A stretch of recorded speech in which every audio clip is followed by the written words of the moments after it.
In today's video, we have the latest information out of Vancouver regarding Bo Horvat. Could we see a substantial trade with the Boston Bruins? We'll discuss that possibility. Plus, we also have the latest trade rumors on the New Jersey Devils, the Ottawa Senators, as well as the Edmonton Oilers and a few other teams. Plus, we also have updates from the NHL waiver wire, another major injury with the Senators team. Plus, we're going to take a look at Bruce Boudreau's run in Vancouver and some comments he made today now that he's been fired from the head coaching position. All that and more coming up next.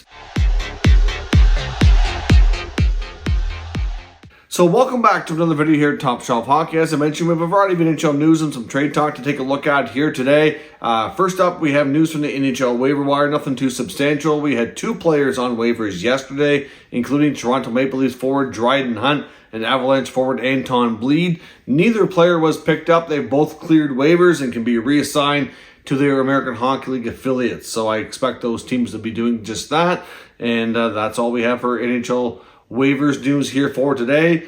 Big milestone coming here tonight for Sabres goaltender Craig Anderson, who's going to appear in game number 700. His first NHL game was November 30th, 2002. So that's a long time ago. Of course, Anderson's been at this now well over 20 years. Long-time veteran. I remember when he had game number 500, which came in a Senators uniform. That was a big deal. You got to remember, goaltenders don't hit the high number of games played like some other skaters do because they don't play every single game. So for a goaltender to hit 500 is a big accomplishment. 700 is another big one as well. So certainly wanted to just congratulate Craig Anderson. When he left Ottawa, it seemed like his career was probably over. There was word he might retire. I just knew the Sens were going to be moving on to some younger goalies.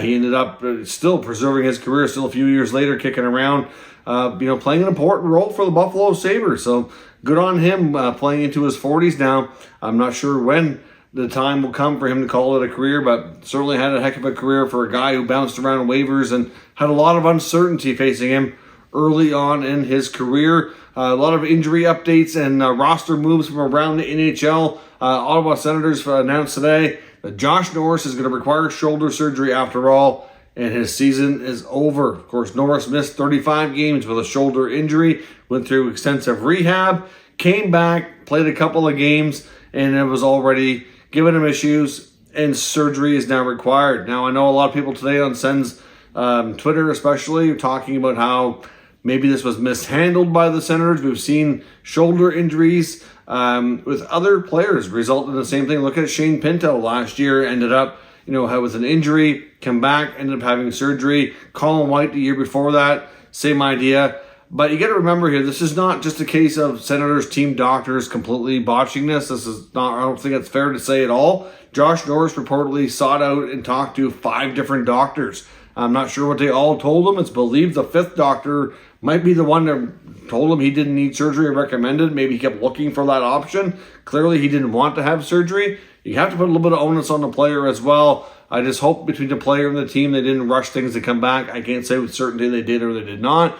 But certainly you could tell from the get-go that he wasn't going to be taking face-offs. So you knew he wasn't 100%. And then one of his first games, I think he only played 2. So one of the games, I know in the post-game locker room media that was shared by the Senators, you seen Norris with no shirt on, and he had it all taped up. So there was physio type tape that they used to kind of hold certain things in place and take pressure off and things like that. So you knew it wasn't quite right. It was a bit of a work in progress, trying to get through it type of thing.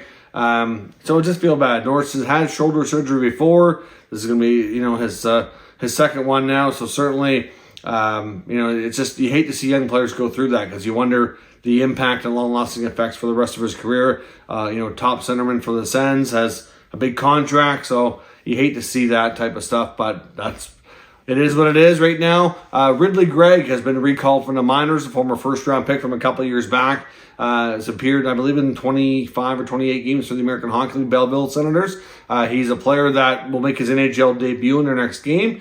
He has appeared in NHL preseason action before, but not in an NHL regular season game. He's another high blue-chip prospect that, projects to be a big part of their future down the road. So he'll get an opportunity to slot in and see where he fits. He can certainly play with a bit of a nasty edge, but he has a lot of offensive upside as well. So he should be a good fit there. Be interesting to see how Ridley Gregg makes out. Rourke Chartier is showing on cap friendly as being sent down. He's been on the Sens. He was called up earlier this year, get into some games, and then he got hurt. He's been there ever since, but it looks like he's going to be reassigned, and it looks like his injury clearing is happening from what I can tell through cap friendly at least. Nikita Zaitsev has been activated, and Jacob Bernard-Docker has been sent down because of that as a subsequent cap in roster move. So JBD goes back to Belleville. Zaitsev comes back in. We'll see. I thought JBD's done a pretty good job in Ottawa during his time, but he was certainly given a lot of minutes right off the get-go, which sometimes is good, but you don't want to have too much on the young fellow right away. And certainly, I thought he played well, but did make a few mistakes, and probably would be beneficial for him to kind of go back, regain some confidence, and kind of play an even bigger role in Belleville for a little bit before coming back up. Again, I'm sure this won't be the last time we see Bernard-Docker this season. New York Islanders roster moves, including some injury updates and a recall. Noah Dobson appears to be set to miss tonight's game against the Maple Leafs. He's a bit banged up, so they've recalled defenseman Samuel Boudreau. So it'll be interesting to get Boudreau's NHL debut. Obviously, another defensive prospect that's been in the system for a little while, and it'd be interesting to see how he makes out. Hopefully, he actually plays a little bit more than the last prospect they called up in William Dufour. I know Atu Ratu's been called up a couple of different times, and he's getting decent minutes, not huge minutes, but like at least he has more of a regular role there. But it'd be good to see how Boudreau does. Adam Pelech and Kyle Palmieri have both been activated from IR as well, and should be slotting into the lineup tonight's game too. And the Maple Leafs on their side of the puck here have recalled Pontus Holmberg for get back in the lineup in the forward position. So Holmberg was doing well with the Leafs, had gone back to the Marlies. I think more than anything, it was just the Marlies had a tough road trip coming up. The Leafs had enough bodies they could do without him for a little bit, so they sent him down to help out the farm team, then they brought him back. So we'll see, but he was fitting in nicely during his previous recall in Toronto, so be curious to see how things go on that front. The Boston Bruins have also recalled Mark McLaughlin from Providence. He should get an opportunity. I believe that's likely due to some injuries they're dealing with. I know Thomas Nosek's out. DeBrusk's been dealing with an injury, so that should hopefully get him a little bit more of an opportunity. But like I said before, the Bruins have been dealing so well with adversity this year in the injury front. They just seem to keep on going, next man up mentality, and everybody goes in, seems to do well, and the team just keeps on winning. So be curious to see how strong they finish the regular season, because right now they're on an absolutely crazy run and just seem like they never seem to lose. But the Bruins will certainly be one of the top teams to watch into this year's playoffs. I think that's a fair statement. On to the Vancouver Canucks. I want to talk a little bit about the Bruce Boudreau situation. Of course, he was relieved of his duties yesterday. Rick Tocchet named new head coach. The Canucks are now going to be paying 3 different head coaches. They still have a year left to pay Travis Green. Now they're paying Bruce Boudreau for this year, and now they get Rick Tocchet on the books as well. Tocchet has appeared to reportedly making $2.75 million, and it looks like he's got this year and a couple more on it, so around a 3-year deal. So the Canucks now have $7.5 million tied up this year in coaching salaries, not counting their assistant coaches. So that's certainly interesting. That goes to show you shouldn't be going through that many coaches in that short a period of time. But Bruce Boudreau certainly started doing some media today. He only took one day off, not even a full day at that, before talking publicly about the Vancouver situation and being let go. I know he was on SiriusXM this morning with his good friend Gord Stellick, the morning show on the SiriusXM NHL network, and he was quite candid with them, had a pretty good interview, but he didn't want to talk about his relationship with Jim Rutherford and Patrick Allvin. Gord Stellick did ask him that point blank. He said, I don't know what you're going to want to say because I know you're still under contract and all that, and this is still fresh, but asked him about his relationship and saying how in the press conference when they announced Rick Tocchet as head coach that Rutherford did make mention that he considers Boudreau a friend, and that he apologized for some of the things that he had said or whatever, and Boudreau just kind of snickered and said he didn't want to really talk about the relationship. So just kind of goes to show there was always a great divide. But he was also asked when he thought he might be in trouble, and he honestly said from the beginning of the season on, he honestly wondered how long he would get. He was hearing rumblings that Rutherford and Allvin were talking to other coaching candidates as early as the beginning of the season. Essentially, their main reason this did not happen sooner, from what we're hearing from Canucks media, is that ownership wouldn't approve it. Ownership would not let them relieve Boudreau sooner than what they did, which is why it happened when it happened. So ultimately, I think Rutherford and Allred have had their mind made up for some time. I honestly don't think in the summertime that they really, because I mean, that drug on for quite some time too, wondering if Boudreau was going to be the coach this year or not. And I really don't think they wanted him to be. I just think it took more time because ownership is the one that hired him. Ownership would have to be the one to approve him being out of his contract. And certainly they couldn't get if they really wanted Rick Tocchet, he probably needed more time to ease into getting ready to accept the role and give up his job with TNT and all that kind of stuff. I'm not sure, but it sounds like this has been in the works for quite some time, and Boudreau kind of treasured every day as maybe being his last. He said many players came and talked to him after the game. A lot of them were very emotional. They shed a lot of tears. So look, the players really loved him and really cared about him as a person as well, and just goes to show you the connection he had there. Obviously they were quite upset that they felt probably responsible for him losing his job. He said he had I think over 500 texts that he received from various people throughout the NHL, including several players as well. Obviously Bruce was well liked. Interesting to note, though, what Tocchet's getting paid, and that this has been in the works for way longer than we ever knew. Elliotte Friedman actually mentioned on his podcast today that he got a call from somebody in Vancouver who essentially blamed Friedman for all this happening, saying if he wouldn't have put the reports out that they were getting ready to hire Rick Tocchet, that none of this would have happened, and they could have followed their original plan, which is probably to do this a little bit later, maybe at the All-Star break. I'm not sure what their original plan was, but obviously Friedman didn't want to say who he spoke to. He was careful not to say Vancouver management or anybody that works for the Canucks. He just said somebody in Vancouver, but made you want to think there was probably a Canucks employee, but hard to say for sure. Other news from the Canucks, including information from Rick Dhaliwal on the Dolly and Dally show as well, talked a bit about more on a few things he learned about Bo Horvat. He said that the Canucks and Horvat's agent did have conversations over the weekend, but obviously didn't really get anywhere. It doesn't sound like any formal offers were made, but wonders if they may make one last formal offer to Horvat. He says there's no way they'll sign Horvat and Kuzmenko. They really can't do it. And it sounds like Horvat's on his way out because they're nowhere near an agreement, and they're going to continue to plug away and try to get Kuzmenko signed. I do know and think that there's a lot of people that think Kuzmenko should be traded as well. Not that he's not a good player. He's fit in nicely, put up good points, but he also would have really high value. And if this team really needs more of a teardown and need more of the major surgery that Jim Rutherford alluded to, he might be a great option and great piece to get some good return, but doesn't sound like they're intending to go down that road. Now, Dhaliwal also goes on to talk about the Bruins having interest in Horvat and mentions Brandon Carlo as a player to watch. He was careful not to say that, there's a trade being talked about for Horvat for Carlo.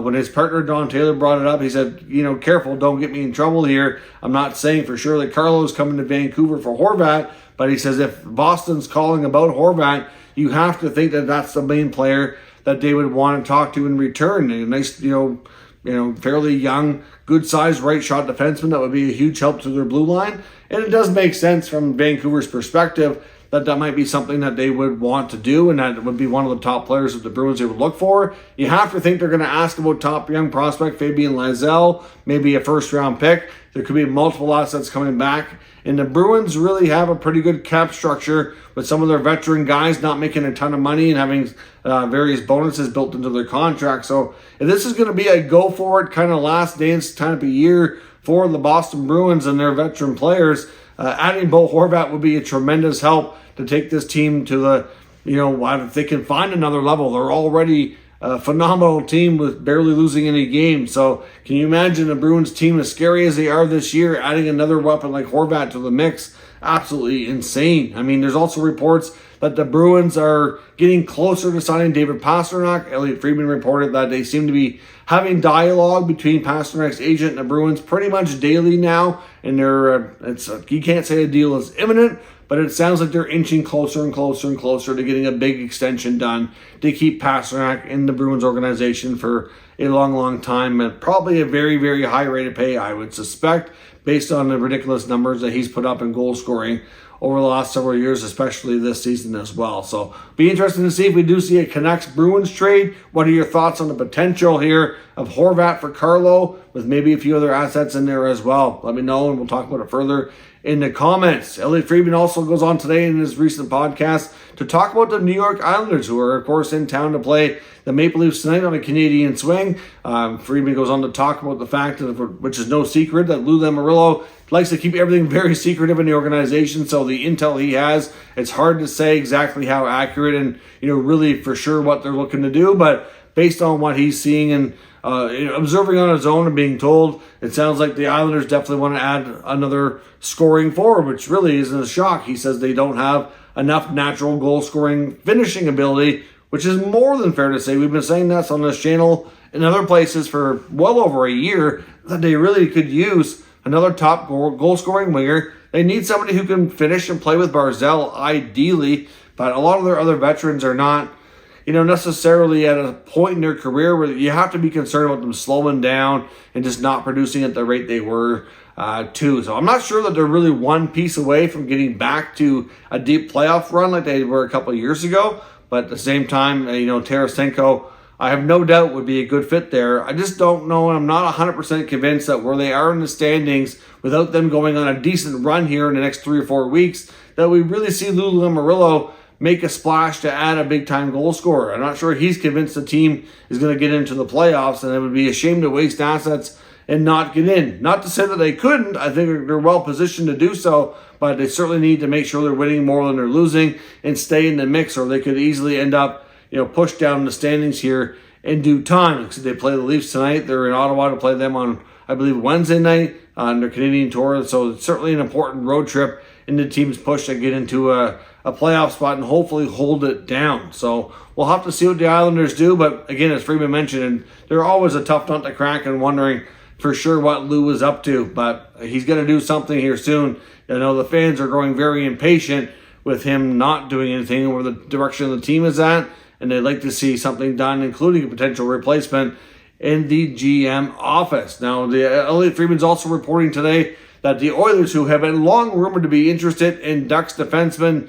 John Klingberg, appear to be out on that idea and not pushing forward for it anymore. Klingberg doesn't seem to be having much of a market. Now, he has been linked as well to the Seattle Kraken, so that's a possibility. Maybe he ends up there instead. But Friedman basically said that the Oilers have changed their minds, and they're going to obviously stick with the defense core they have on the right side. They have Tyson Barrie, they have Cody Ceci, they have Evan Bouchard, and they don't feel that Klingberg really at this point is going to be an upgrade. To be honest, John Klingberg has fallen in his value substantially since the end of last year when he became an unrestricted free agent. I don't think teams valued him as highly as he thought they would, which is why he couldn't get that long-term deal this past offseason like he expected. And now here we are on a one-year deal in Anaheim looking to be traded. And even then, the interest doesn't seem to be quite as high as you would have thought it was. When we talked about Klingberg signing that one-year deal, that was the whole point. Get him on a one-year deal. He can help their team a bit, and then sell him off for additional assets.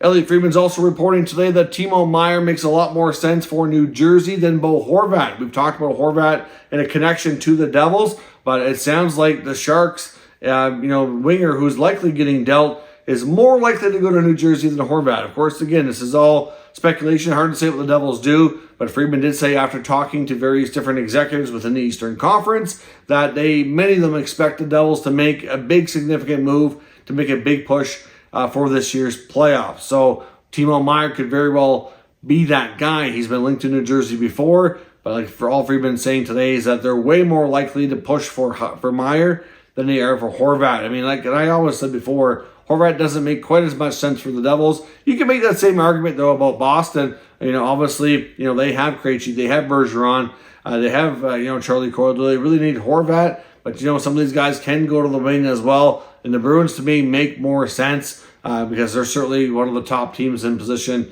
for a potential cup. Or New Jersey, and not to say that they couldn't do it, but they're certainly going to be, kind of new in getting back to the playoffs. They have a lot of young players. I don't know that they're as much of a contender as like a Boston would be. But it sounds like, based on what Jeff Merrick is saying, that the Sharks are very unlikely to sign Meier at this point, that they're pretty much going to trade him. It seems like it's close to a guarantee, but not quite. Doesn't have to happen, though, by the deadline. They could do it in the offseason before the qualifying offers are due and before a contract would have to be in place. So we'll have to watch Meier, but right now it looks like New Jersey is one of the main teams interested there. And as I mentioned as well, the Ottawa Senators continue to search for a defenseman. They have a little change in their blue line now with JBD going to the minors and Zaitsev coming back. The Sens would certainly still like to move Zaitsev if possible, but at the end of the day, that may or may not be feasible. Regardless of his availability or not, they certainly want to add as well. Pierre Dorion has scouted a few LA Kings games lately, but now it's also being reported that he's going to a Chicago game, so we might be looking at some defensemen in the Hawks organization. Could maybe be a Jake McCabe, for example, or Connor Murphy. It's difficult to say exactly who they're interested in there in Chicago. Doubtful that it's the other team they're looking at, considering where everything is at in the standings. But certainly between Chicago and LA, right now it's, no guarantees, of course. But the fact that Dorion's doing so much scouting does tell you that things are ramping up, and the Sens are looking to hopefully find a defenseman here before too long to get this team back on track. Let me know your thoughts and everything to discuss today down in the comments. We'll discuss further. If you're new to this channel, of course, make sure you subscribe. Stick around. We'll keep you up to date with the latest news, rumors, and analysis of all 32 NHL teams. Thank you for watching, and I will catch you next time.